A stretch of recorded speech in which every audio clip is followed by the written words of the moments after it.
नमस्कार दोस्तों, मेरे चैनल विजयास लाइफ में आप सबका स्वागत है। आज मैं आपको श्रीराम बरसाने की एक सच्ची घटना के बारे में बताऊंगी, जहां राधा रानी ने एक सेठ के घर में बेटी बनकर चूड़ी पहनी थी। आशा करती हूँ आपको आज का ये प्रसंग पसंद आएगा। कृपया एक चित्त मन से इस कथा को सुनिएगा। कहते हैं कि जो सुख तीनों धामों में मिलता है, वैसा सुख बरसाने में रहने वालों को मिलता है। लेकिन बरसाने में एक सेठ जी थे जो कि बहुत दुखी रहते थे। पैसों से पूर्णतः सुखी, एक सुंदर सा घर, भरे बाजार में अपनी खुद की दुकान, 3 बेटे, बेटों की भी शादी हो चुकी थी। घर में सभी प्रकार की सुख सुविधा, दिन दोगुनी बढ़ता कारोबार, फिर भी दुखी रहते थे। इसका कारण था कि सेठ जी के पास एक भी बेटी नहीं थी। जब पहला बेटा हुआ तो सेठ जी ने सोचा कि दूसरी बार बेटी होगी। जब दूसरी बार भी बेटा हुआ तो सेठ जी ने सोचा कि आगे आने वाली संतान पक्का बेटी ही होगी, लेकिन तीसरी बार भी बेटा ही हुआ। सेठ जी निराश हो गए। सेठ जी जब भी किसी कन्या का विवाह होते देखते तो रोने लग जाते। कहते कि अगर मेरी भी कोई बेटी होती तो मैं भी उसका कन्यादान करता। ना जाने क्यों ठाकुर जी ने मुझे कन्या नहीं दी। यदि मेरी बेटी होती तो आज मेरे बच्चों की कलाई पर भी राखी होती। सारा दिन उदास रहते अपनी दुकान में। एक दिन एक बड़े विद्वान महात्मा वहां से गुजर रहे थे। उन्होंने सेठ जी से पूछा, क्या बात है सेठ जी, आपके चेहरे पर बड़ी उदासी है, क्यों इतने निराश हो? सेठ जी बोले, नहीं महात्मा जी, ऐसी कोई बात नहीं है। महात्मा जी बोले, सेठ जी, आपके चेहरे पर उदासी मैं साफ देख सकता हूँ, बताइए क्या चिंता की बात है? महात्मा जी के ऐसे वचन सुनकर सेठ जी की आंखों में आंसू आ गए और कहने लगे, महात्मा जी, सब कुछ है मेरे घर में, ठाकुर जी की दया से कोई कमी नहीं है, बस मेरी कोई भी बेटी नहीं है और मैं यही सोचता रहता हूँ कि अगर मेरे घर में भी बेटी होती तो क्या आनंद होता। महात्मा जी ने जैसे ही ये बात सुनी, कहने लगे, सेठ जी, बस इतनी सी बात है? सेठ जी, अगर बिटिया ही चाहते हो तो क्यों ना किशोरी जी श्री राधा रानी जी को ही अपनी बिटिया बना लो। संसार की बेटिया तो फिर भी आपका साथ छोड़ जाएगी, शादी करके पराए घर चली जाएगी, लेकिन किशोरी जी तो हमेशा आपके साथ रहेंगी, कभी आपका साथ नहीं छोड़ेंगी। और यदि किशोरी जी ने भी आपको अपना पिता मान लिया तो मरने के बाद भी आपको अपना पिता मानेंगी।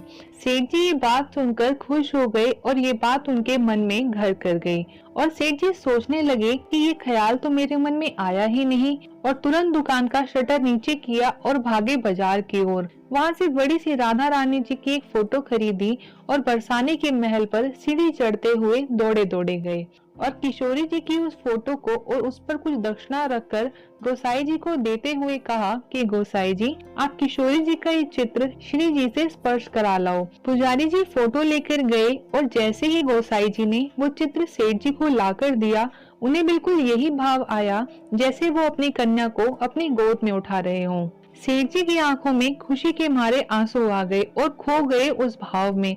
गदगद होकर के सेठ जी अपने घर आए और अपने कमरे में सामने वाली दीवार पर किशोरी जी का वो चित्र लगा दिया। अब सवेरे जागते ही उस फोटो को देखकर कहते, राधे राधे राधे राधे।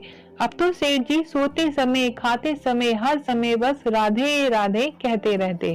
अब हर समय सेठ जी राधे राधे का जाप रटते रहते थे और दुख और निराशा तो सेठ जी के जीवन से गायब हो चुकी थी। खुश रहने लगे थे सेठ जी। अब दिन निकले, महीनों निकले। किसी ने सेठ जी से पूछा कि सेठ जी, क्या बात है, आजकल आप बड़ा खुश रहते हो? सेठ जी ने कहा कि हाँ भाई, अब कोई चिंता नहीं है, 3 बहू बेटे हैं घर में, सुख सुविधा है पूरी, संपत्ति भरी भवन में रहती नहीं अब कोई मजबूरी, और कृष्ण कृपा से जीवन पथ में आती नहीं कोई बाधा, क्योंकि मैं बड़भागी पिता हूँ, मेरी बेटी है श्री राधा। इस तरह काफी दिन निकल गए और सेठ जी और किशोरी जी का संबंध अब पक्का हो चला था। एक दिन मनिहारन चूड़ी पहनाने सेठ जी के घर आई और सेठ जी उस समय दुकान पर थे। मनिहारन ने आवाज लगाई कि सभी बहुएं आकर चूड़ी पहन लो। एक एक कर सेठ जी की तीनों बहुएं आई और तीनों बहुएं चूड़ी पहनकर चली गई। मनिहारन हर बार बहुओं को चूड़ी पहनाकर सेठ जी की दुकान पर जाकर पैसे लिया करती थी। अब तीनों बहुएं चूड़ी पहनकर अंदर चली गई और जैसे ही मणिहारन ने अपनी चूड़ी की टोकरी उठाकर जाने लगी, एक छोटी सी बच्ची आकर मणिहारन का आंचल पकड़ लेती है। कहती है, मैं भी चूड़ी पहनूंगी। ये बच्ची किशोरी जी ही थी। इन्होंने सोचा कि मेरे पिता के घर में सबको चूड़ी पहनाई जा रही है तो मैं भी पहनूंगी। मणिहारन ने जैसे ही पलटकर बच्ची को देखा, मणिहारन तो बलिहार ही हो गई उस बच्ची पर और मणिहारन की तो नजर ही नहीं हट रही थी किशोरी जी के ऊपर से। मणिहारन ने पूछा कि बेटी, तुम्हारा नाम क्या है? किशोरी जी ने हंसते हुए कहा कि मेरा नाम किशोरी है। मणिहारन ने सोचा कि इस बच्ची को सेठ जी के घर में पहले कभी नहीं देखा, हो सकता है कोई नाते रिश्तेदार आई हो। मणिहारन ने छोटी छोटी चूड़ियां निकाली और निकाल कर राधा रानी को पहना दी और उस बच्ची की बलैया लेते हुए चली गई सेठ जी की दुकान पर। अब सेठ जी ने मणिहारन को देखा, बोले, आ गई मणिहारन, रुक लाता हूँ पैसे।